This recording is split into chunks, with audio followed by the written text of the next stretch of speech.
Ce samedi 16 septembre 2023, les téléspectateurs de Quelle Époque sur France 2 pourront retrouver Paul de Saint-Cernin aux côtés de Léa Salamé et Christophe de Chavannes. L'occasion de revenir sur ses confidences sur les troubles qu'on lui a découverts plus jeune. Place à un nouveau numéro de Quelle Époque en deuxième partie de soirée sur France 2 ce samedi 16 septembre 2023.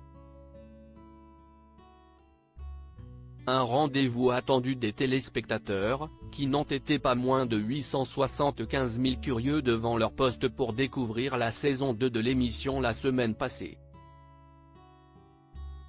L'occasion d'y retrouver Léa Salamé, dont ce n'est pas le véritable prénom, Christophe de Chavannes, qui a récemment réglé ses comptes avec un ancien présentateur star, Philippe Caverivière, la nouvelle recrue Charlotte Desnos ou encore Paul de Saint-Cernin. Celui qui est considéré comme le sniper du talk-show, présent sur le plateau pour interpeller les invités de Léa Salamé, s'était confié auprès de nos confrères de Télévision Magazine au mois de juin dernier. Je suis un faiseur d'ambiance. Pour autant, je ne ris jamais de quelqu'un.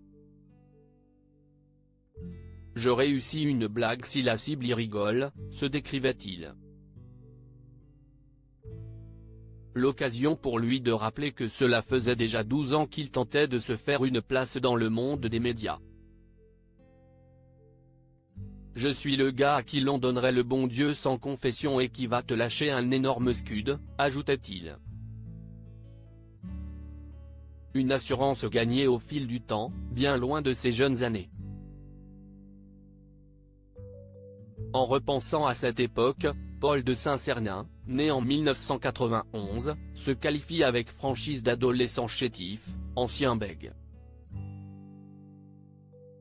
Sans oublier son très haut potentiel intellectuel découvert à l'âge de 11 ans, qui semble l'aider dans son métier. Paul a cette particularité liée à cette neuroatypie. Cela se retranscrit par sa plume percutante et son sens rapide de l'analyse, assurait une de ses proches, l'essayiste Lorraine Ferrand. Le clown en lui, ancien stagiaire chez Canal+ et iTélé, le journaliste issu d'une famille catho et originaire de Chaville, en banlieue parisienne, se forme au service des sports. Puis il rejoint Téléfoot sur TF1 avant de vouloir développer le clown en lui. Il écrit actuellement son premier spectacle d'humour entre plusieurs rodages de sketch, en festival et en comédie club.